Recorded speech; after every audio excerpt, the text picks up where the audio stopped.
ओम शांति। एकाग्रता की शक्ति बढ़ाने की विधि और उसके लाभ।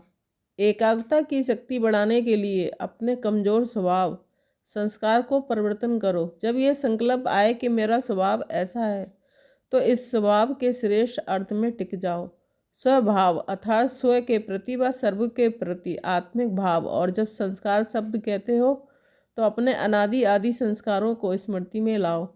एकाग्रता की शक्ति बढ़ाने के लिए मन बुद्धि की श्रेष्ठ स्थितियों को स्थान दो। जैसे शरीर को बिठाने के लिए स्थूल स्थान देते हो, ऐसे अच्छी स्थितियों के अनुभव में स्थित हो जाओ। मन बुद्धि को एकाग्र करो, भिन्न भिन्न स्थितियों में भटकाओ मत। एकाग्रता की शक्ति को बढ़ाने के लिए सिवाय एक बाप के और कोई भी संकल्प में ना हो। एक बाप में सारे संसार की सर्व प्राप्तियों की अनुभूति हो, एक ही एक हो। जब ऐसी श्रेष्ठ स्थिति बन जाती है तो हर संकल्प बाप समान का अनुभव कराता हो। अभी इस रूहानी शक्ति का प्रयोग करो। इसके लिए एकांत का साधन अपनाओ, एक के अंत में खो जाओ। एकाग्रता की शक्ति बढ़ाने के लिए विशेष समय निकालो। ऐसे नहीं समय मिले तो करेंगे, नहीं, जो भी समय मिले, 1 सेकंड भी मिले, ये अभ्यास के लिए जमा करते जाओ। इकट्ठा 5 मिनट भी निकल सकता है तो भी सेकंड सेकंड इकट्ठा करो तो आधा घंटा भी बन जाएगा। चलते फिरते के अभ्यासी बनो।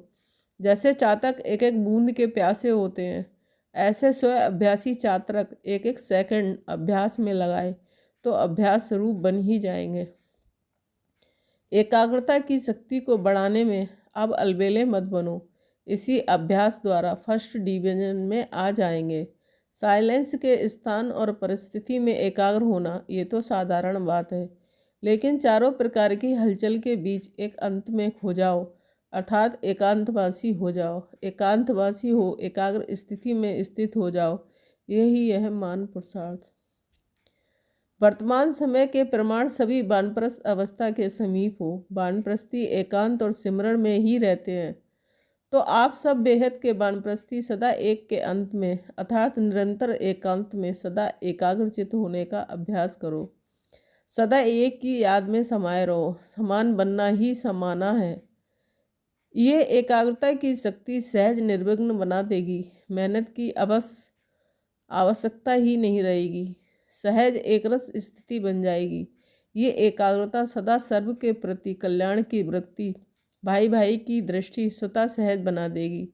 हर आत्मा के संबंध में अनेक सम्मान के कर्म सहज अनुभव करा देगी। ये एकाग्रता की शक्ति किसी भी आत्मा तक आपका मैसेज पहुंचा सकती है। इसी शक्ति से किसी भी आत्मा का आह्वान कर सकते हो, किसी भी आत्मा की आवाज़ को कैच कर सकते हो, किसी भी आत्मा को दूर बैठे सहयोग दे सकते हो। इसलिए विशेष अटेंशन देकर एकाग्रता की शक्ति बढ़ाओ। एकाग्रता से ही दृढ़ता होती है और दृढ़ता द्वारा ही सफलता गले का हार बन जाती है। एकाग्रता की शक्ति से ही परवश स्थिति को परिवर्तन कर मालिकपन की स्थिति की सीट पर सेट हो सकते हो। एकाग्र चित्त होने से मन बुद्धि सदा आपके आर्डर के अनुसार चलेंगे। स्वप्न में भी सेकंड मात्र भी हलचल नहीं होगी। मन मालिक को परवश नहीं बना सकेगा। आत्मा सदा सुख, चैन और आनंद की अनुभूति करती रहेगी। ओम शांति।